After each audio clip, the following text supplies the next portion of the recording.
The Siege of Yorktown, a pivotal event in the American Revolutionary War, unfolded between September 28 and October 19, 1781.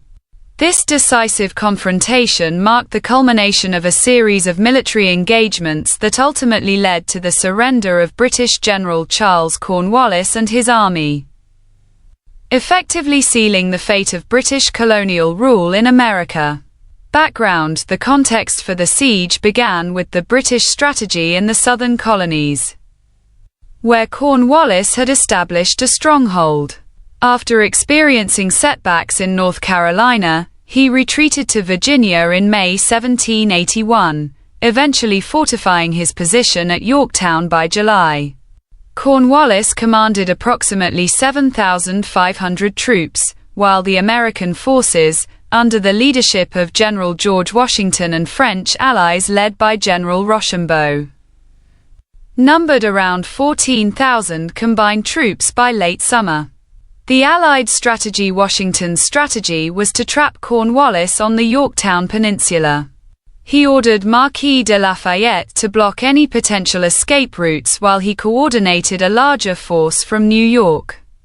This force included 4,000 French troops under Rochambeau and a fleet of 24 French ships commanded by Comte de Grasse, which would play a crucial role in maintaining naval superiority and blockading British reinforcements. Key movements: September 26 to 28. Allied forces moved from Williamsburg to Yorktown, beginning their siege operations. September 30th. Construction of siege works commenced despite British artillery fire attempting to disrupt their efforts. October 6th.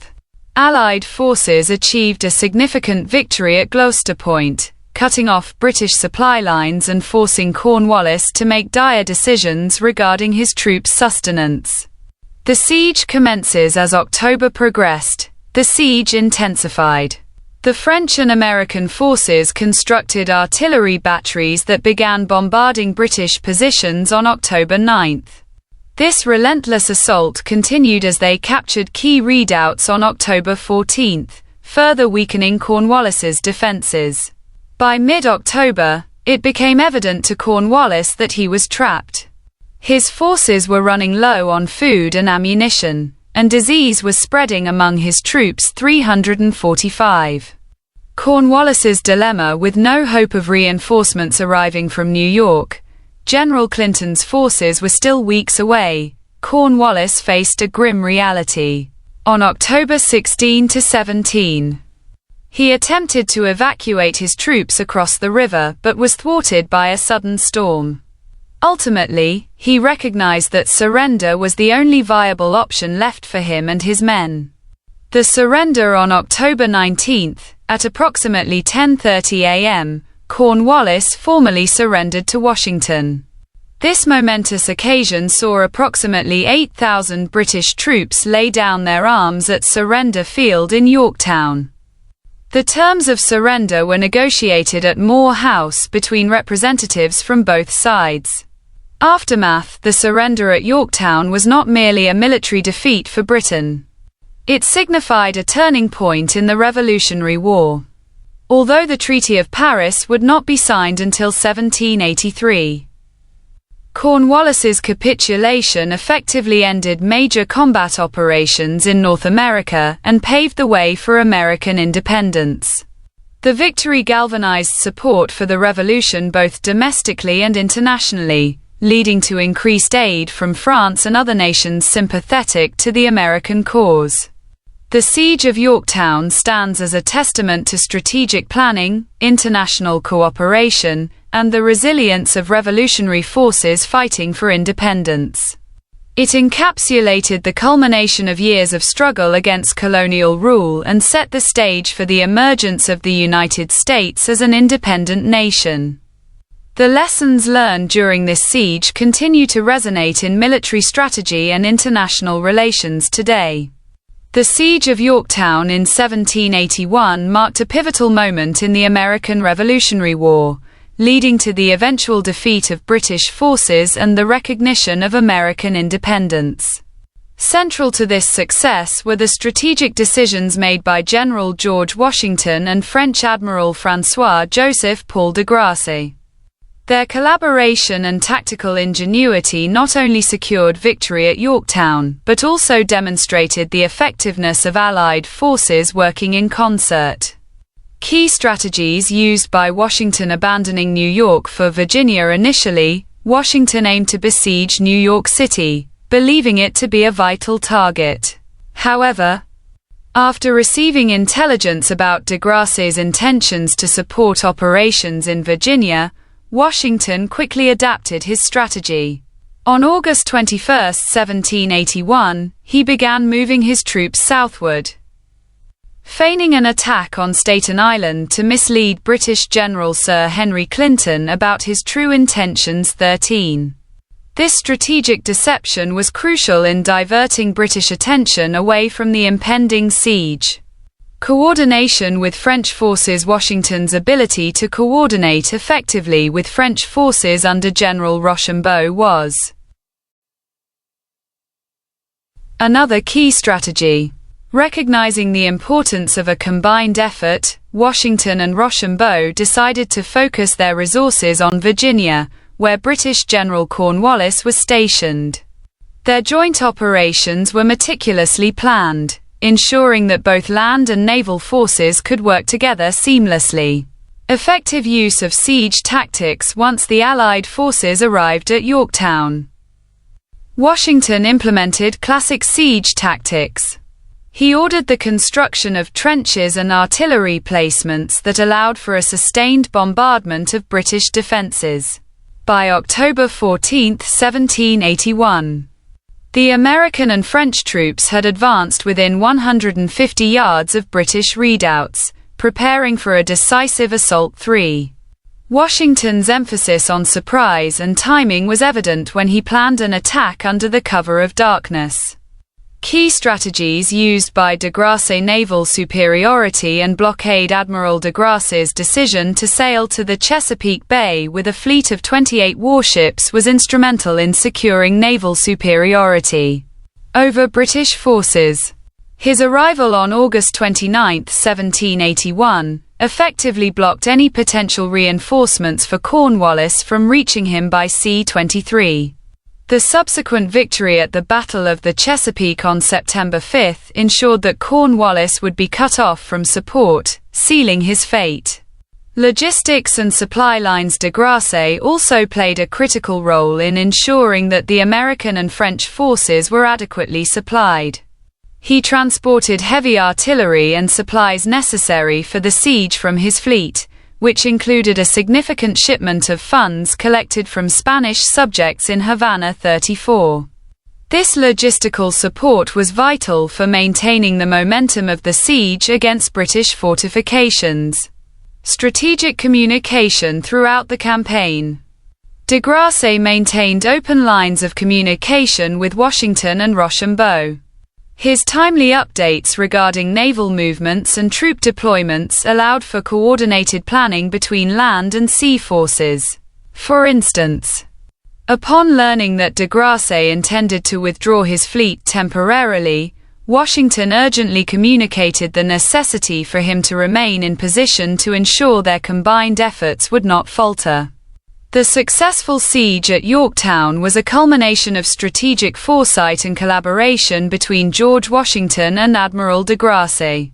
By adapting their plans based on intelligence and maintaining effective communication between land and naval forces, they orchestrated a campaign that would ultimately lead to American independence. Their legacy as military leaders is defined by their ability to innovate under pressure and work together towards a common goal, setting a precedent for future military alliances. The impact of weather conditions on military sieges has been a critical factor throughout history, influencing strategies, troop movements, and ultimately the outcomes of battles. This speech will explore how various weather conditions affected key sieges, focusing particularly on the Siege of Charleston in 1780 and the broader implications of weather in military operations. Introduction: weather is an uncontrollable element that has shaped the course of history, particularly in military conflicts. From torrential rains that bog down troop movements to extreme heat that drains soldiers' stamina, the effects of weather can be profound. Understanding these impacts provides insight into how leaders strategize and adapt during critical moments of warfare. The Siege of Charleston.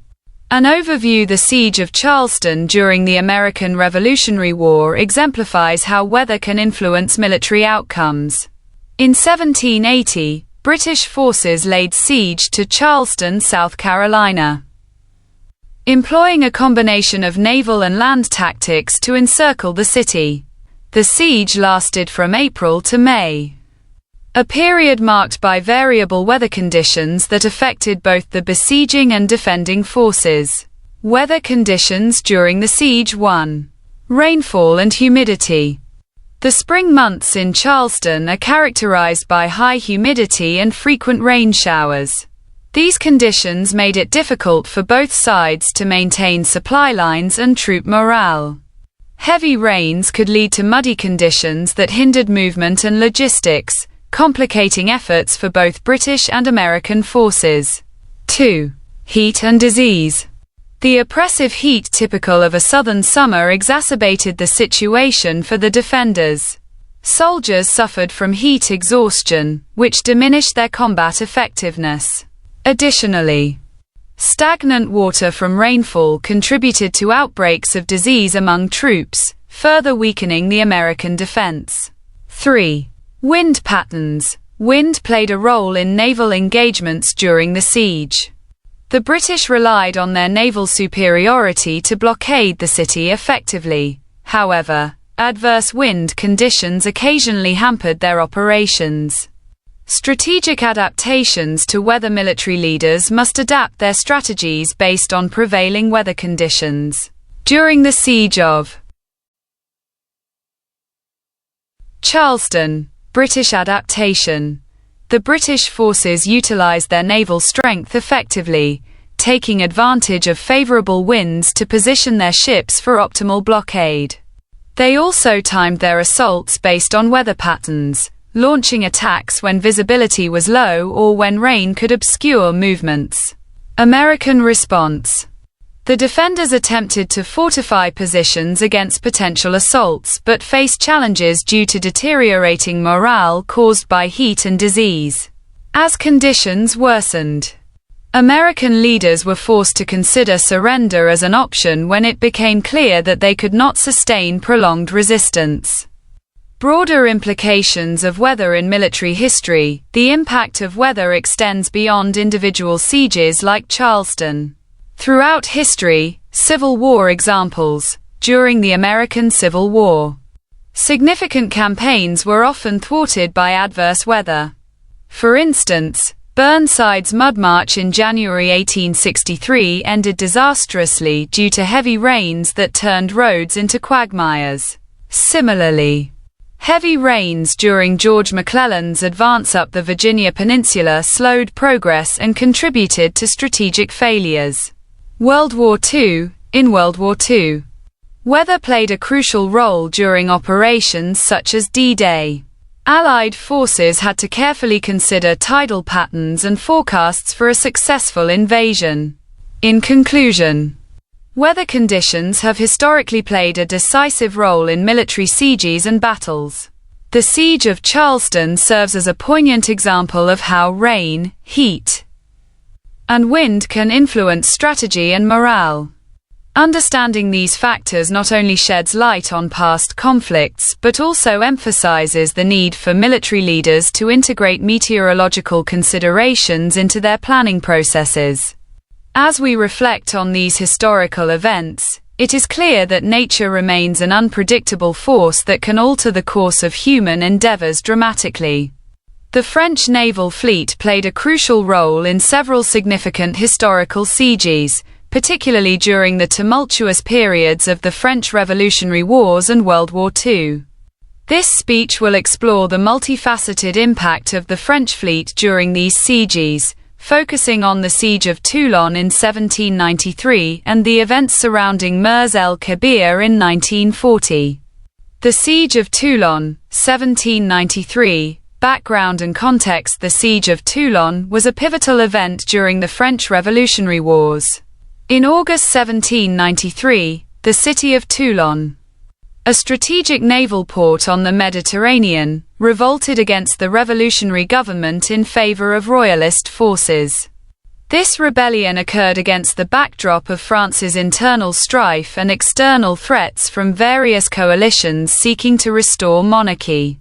The role of the French fleet at the time. Toulon housed almost the entirety of the French Mediterranean fleet, making it a significant asset for both the royalists and the revolutionary government. The British, recognizing this opportunity, sought to exploit the situation by supporting royalist forces. Under Admiral Lord Hood, British naval forces arrived to assist in capturing Toulon. Naval engagements. The British fleet engaged in a series of operations to secure control over Toulon's harbour. The French fleet, although initially loyal to the revolutionary cause, found itself caught between conflicting loyalties and external pressures. The British aimed to seize French ships to bolster their own naval power against other European adversaries. Evacuation and destruction. As the siege progressed and revolutionary forces began to regain control, a council of senior officers decided that evacuation was necessary. Amidst chaos, many French ships were either scuttled or captured by British forces. This marked a significant loss for France, as it diminished their naval capabilities in the Mediterranean for years to come. Mers el-Kabir, 1940. Background and context. Fast forward to July 1940, during World War II, when France had capitulated to Nazi Germany. The French fleet at Mers el-Kabir became a focal point of tension between Britain and France. Following France's armistice with Germany, there was significant concern in Britain about the fate of the French naval fleet. Operation Catapult. The British government feared that if German forces were to capture these ships intact, they would significantly shift the balance of naval power in favor of the Axis powers. Thus, Operation Catapult was initiated with two primary objectives: preventing Axis control. British Prime Minister Winston Churchill emphasized that it was imperative to prevent German or Italian control over the French fleet. Admiral Jean-François Darlan assured Churchill that he would not surrender his ships. However, negotiations failed to yield a peaceful resolution. Engagement at Mers el-Kabir. On July 3, 1940, British forces under Vice Admiral Sir James Somerville opened fire on the French fleet stationed at Mers el-Kabir. Despite attempts at negotiation and warning shots fired by British ships, Admiral Gensol commanded his fleet to resist any attempts at disarmament. The ensuing battle resulted in significant losses for the French Navy, including battleships such as Dunkirk and Strasbourg. The actions taken by both sides during these sieges underscore the strategic importance of naval power in warfare. The French fleet's involvement at Toulon demonstrated how internal divisions could be exploited by external powers, leading to disastrous outcomes for national defense capabilities. Similarly, at Mers el-Kabir, the tragic confrontation highlighted how geopolitical realities could force allies into conflict over shared resources. In both instances, the role of the French naval fleet was not only about military engagement but also about national identity and sovereignty during times of crisis. These events serve as reminders of how naval power can shape history and influence outcomes far beyond mere battles at sea. The surrender of British General Charles Cornwallis at Yorktown on October 19, 1781, marked a pivotal moment in the American Revolutionary War, significantly impacting the British war effort and ultimately leading to the end of hostilities. This speech will explore the consequences of Cornwallis's surrender on various aspects of the British military strategy, political landscape, and the overall trajectory of the war. Background of the siege: in the summer of 1781, Cornwallis led his troops into Yorktown, Virginia, expecting to receive reinforcements from British naval forces. However, these ships never arrived due to a decisive defeat at the Battle of the Capes, where French forces effectively blocked British support.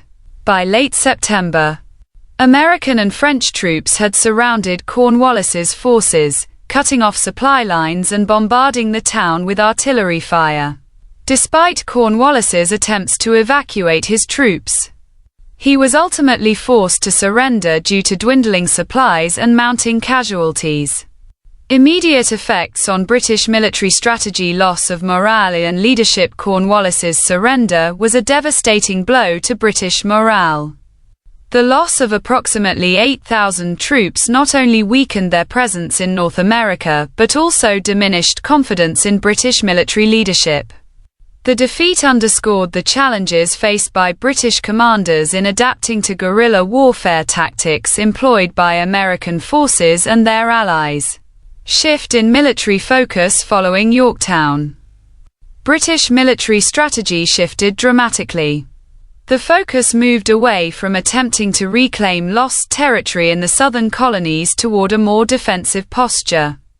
The British government recognized that sustaining a prolonged conflict was increasingly untenable given the financial strain and lack of public support for the war back home.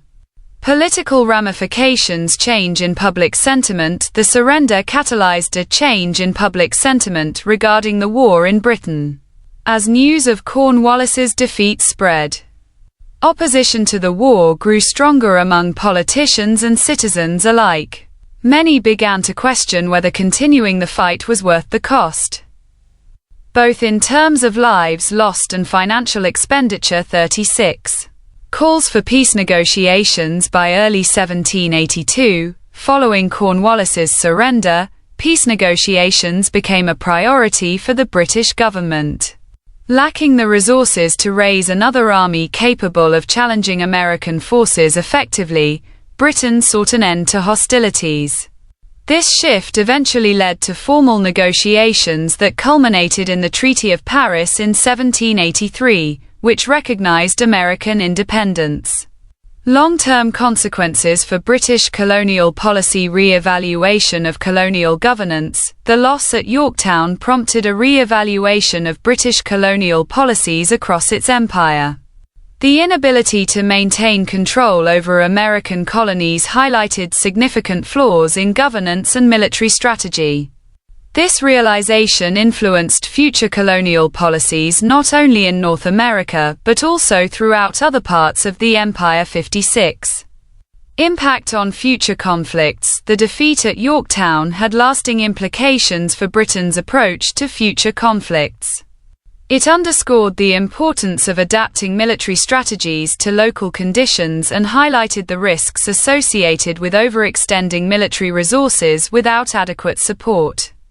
This lesson would resonate in subsequent colonial engagements as Britain sought to avoid similar pitfalls. In conclusion, Cornwallis's surrender at Yorktown was a turning point that profoundly affected the British war effort during the American Revolutionary War.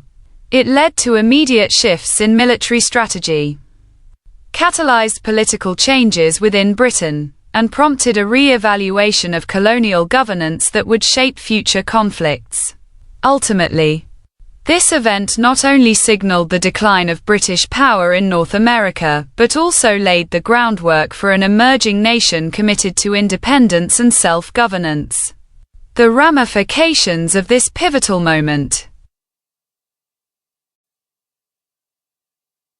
The Siege of Yorktown in 1781 marked a pivotal moment in the American Revolutionary War, culminating in the surrender of British General Cornwallis.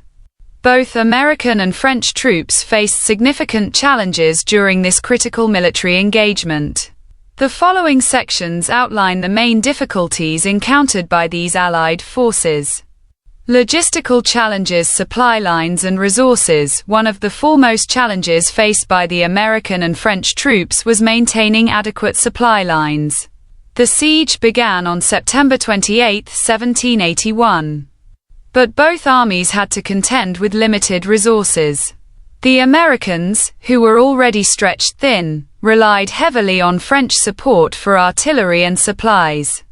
The French troops brought in approximately 7,000 soldiers and significant artillery resources, but coordinating these supplies proved difficult due to the ongoing British naval blockade, which restricted access to necessary provisions. Transportation issues. Transporting artillery and supplies from nearby locations to the siege lines was another logistical hurdle. The terrain around Yorktown was not conducive to easy movement. Muddy roads and the need for stealth made it challenging to bring heavy artillery closer to British defences without detection. 57. This situation necessitated careful planning and execution by both commanders to ensure that their forces remained well equipped throughout the siege. Tactical difficulties. Terrain and fortifications. The British had fortified their positions in Yorktown with extensive earthworks, including redoubts and abattis, a defensive obstacle made from felled trees. These fortifications posed a significant challenge to the attacking Franco-American forces. The Americans and French had to devise strategies to breach these defenses without incurring excessive casualties. The successful assaults on redoubts 9 and 10 on October 14 were crucial but required meticulous planning and coordination between the two armies. Coordination between Allied forces. Effective communication and coordination between American and French troops were imperative yet challenging. Each force had different command structures and operational styles, which sometimes led to misunderstandings or delays in executing joint operations. General Washington's leadership was critical in fostering cooperation. However, cultural differences and varying military doctrines could complicate joint efforts. Combat challenges. Casualties and morale. Engaging in close-quarters combat against entrenched British forces resulted in casualties that affected troop morale. During the assault on the redoubts, American forces suffered 34 casualties while French troops experienced similar losses. Such numbers were significant for both armies, particularly given their smaller sizes compared to British forces. Maintaining morale under these conditions was vital for sustaining the siege effort. British counterattacks. The British forces, although besieged, were not passive. They launched several counterattacks aimed at breaking the siege lines or disrupting Franco-American operations. For instance, on October 16, Cornwallis attempted a desperate assault on the Allied centre but was met with fierce resistance from the French artillery, which quickly resumed fire after initial British attacks. These counterattacks highlighted the persistent threat posed by British forces despite their encirclement. Environmental factors. Weather conditions. The weather during the siege also played a role in complicating operations. Rainfall created muddy conditions that hampered movement and logistics for both sides. Additionally, adverse weather could affect artillery operations, limiting effective bombardment of British positions when needed most. Troops had to endure uncomfortable living conditions while maintaining their combat readiness. Conclusion: the Siege of Yorktown exemplified the complexities of warfare during the American Revolutionary War. American and French troops faced numerous challenges ranging from logistical issues and tactical difficulties to combat-related stresses and environmental factors. Despite these obstacles, their successful collaboration ultimately led to a decisive victory that changed the course of history for both nations involved. The lessons learned from this siege would resonate through future military engagements, illustrating the importance of cooperation, planning, and adaptability in overcoming adversity on the battlefield.